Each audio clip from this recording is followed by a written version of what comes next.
Friends, welcome to our channel. Brahmamudi serial next ఎపిసోడ్లో ఏం జరగబోతుందో ఈ వీడియోలో చూసి తెలుసుకుందాం. దొంగ బంగారం కేసులో అసలు నేరస్తుడెవడో, అసలు నిజాన్ని బయట పెట్టిన కావ్య, అసలేం జరిగింది అని తెలుసుకోవడానికి ఈ వీడియోని స్కిప్ చేయకుండా ఎండ్ వరకు చూసేయండి. రుద్రాని అందరూ రాహుల్ని అంటున్నారని అందరిపైన మండిపడుతూ ఉంటుంది. ఏంటి అందరూ బలవంతంగా నా కొడుకే ఈ తప్పుని చేశాడు అని అంటున్నారు. చక్కగా రాజ్ని సైడ్ చేసి నా కొడుకుని ఈ కేసులో ఇరికిద్దామని చూస్తున్నారా?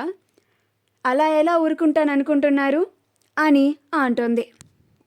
అప్పుడు ప్రకాశం, ఇరికించడం కాదమ్మా రుద్రాని, నీ కొడుకు నిజంగానే ఈ తప్పు చేశాడు అని అంటున్నాం అని అంటాడు.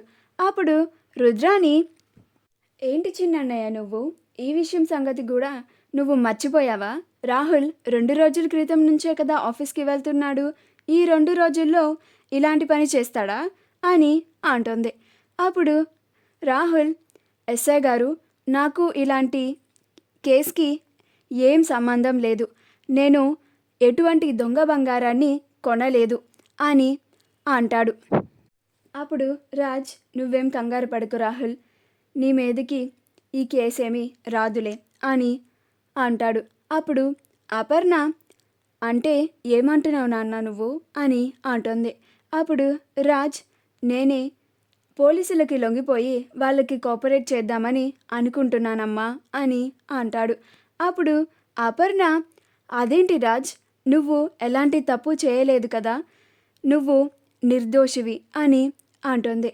అప్పుడు రాజ్, మనం నిర్దోషి అంటే పోలీసులు లా ఒప్పుకోదు కదమ్మా, అది కోర్టులో తేల్చుకోవాలని పోలీసులే చెప్తున్నారు కదా, పోలీసులే నిర్ణయిస్తారు అని అంటాడు. ఇది 100 ఏళ్ళు గల ప్రతిష్ట గల మన కంపెనీ పైన పడిన మచ్చ అని అంటాడు. దానికి బాధ్యత నేనే వహిస్తాను అని అంటాడు. అప్పుడు అపర్ణ, నేను ఒప్పుకోను రాజ్, నువ్వు ఎలాంటి తప్పు చేయలేదు, నువ్వెలాంటి తప్పు చేయకుండా జైలుకి వెళ్తానంటే కన్న తల్లిగా నేను ఎలా ఒప్పుకుంటాననుకున్నావు అని అంటుంది.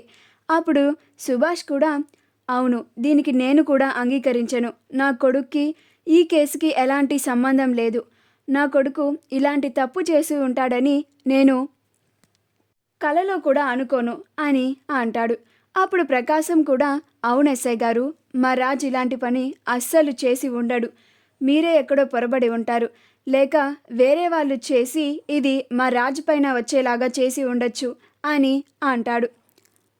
అప్పుడు రుద్రాని, ఏంటన్నయ్య, చాలా తెలివిగా రాజ్ మీద పడ్డ కేసుని సైడ్కి పక్కకు నెట్టేస్తున్నారే, చాలా తెలివిగా ఆ కేసులో నా కొడుకుని ఇరికించాలని బాగా చూస్తున్నారే అని అంటోంది.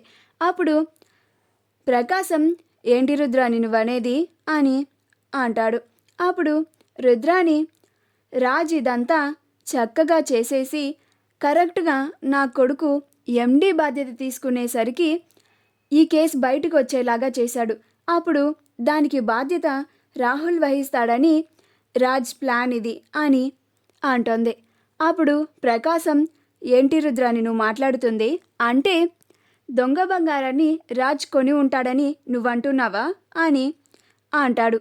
అప్పుడు రుద్రాని, ముమ్మాటికి అంటున్నాను, రాజ్ దొంగ బంగారాన్ని కొనే ఉండొచ్చు, కానీ ఆ నేరం రాహుల్ మీదకి వచ్చేలాగా చేస్తుండొచ్చు కదా అని అంటోంది.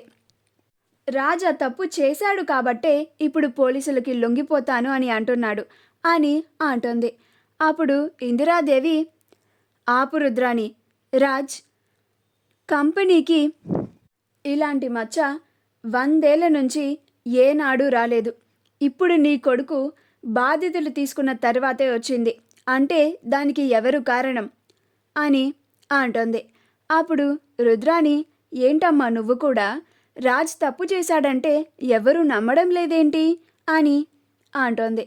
అప్పుడు ఇందిరాదేవి, రాజ్ తప్పు చేయడం నువ్వు చూసావా రుద్రాని అని అంటోంది. అప్పుడు రుద్రాని, మరి నా కొడుకు తప్పు చేయడం మీలో ఎవరన్నా చూసారా?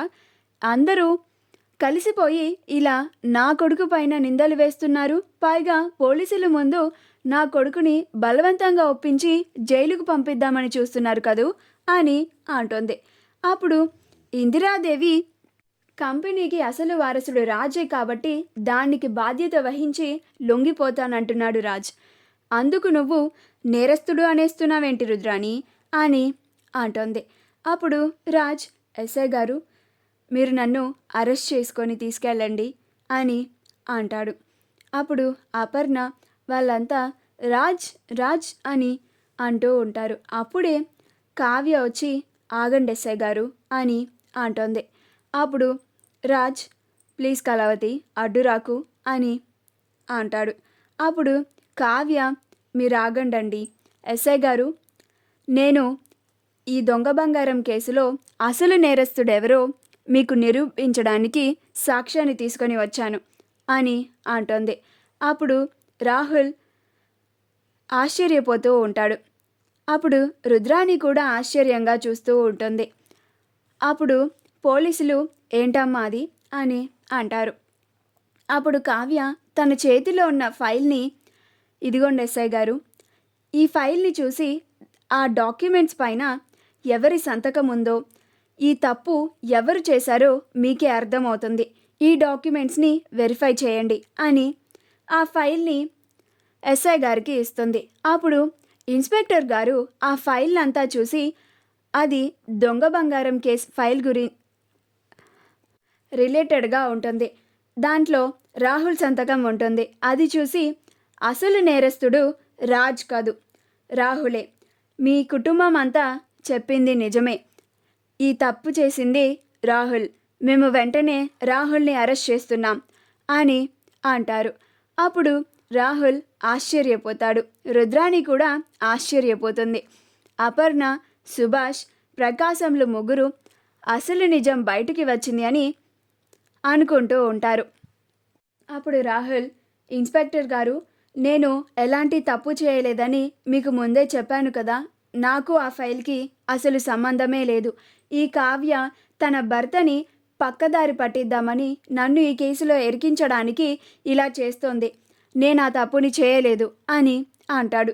అప్పుడు పోలీసులు, ఈ డాక్యుమెంట్స్ క్లియర్గా చెప్తున్నాయి ఈ తప్పు చేసింది నువ్వే అని. నువ్వు తప్పు చేశావు అనడానికి ఇదే ప్రూఫ్ కూడా. ఇది ఒక్కటి చాలు నిన్ను అరెస్ట్ చేయడానికి. ముందు నడు స్టేషన్కి అని రాహుల్ని తీసుకొని అరెస్ట్ చేసి పోలీసులు తీసుకెళ్తూ ఉంటారు. అప్పుడు రుద్రాని, రాహుల్ రాహుల్ అని, ఇంతమంది ఉన్నారే, నా కొడుకుని అరెస్ట్ చేసుకొని తీసుకెళ్తుంటే మౌనంగా నించుండిపోయారు అని అంటూ ఉంటుంది. మా వీడియో కనుక మీకు నచ్చినట్లయితే లైక్ చేయండి, షేర్ చేయండి, మా ఛానల్ని సబ్స్క్రైబ్ చేసుకోండి. పక్కనే ఉన్న బెల్ ఐకాన్ని క్లిక్ చేయడం మాత్రం మర్చిపోకండి.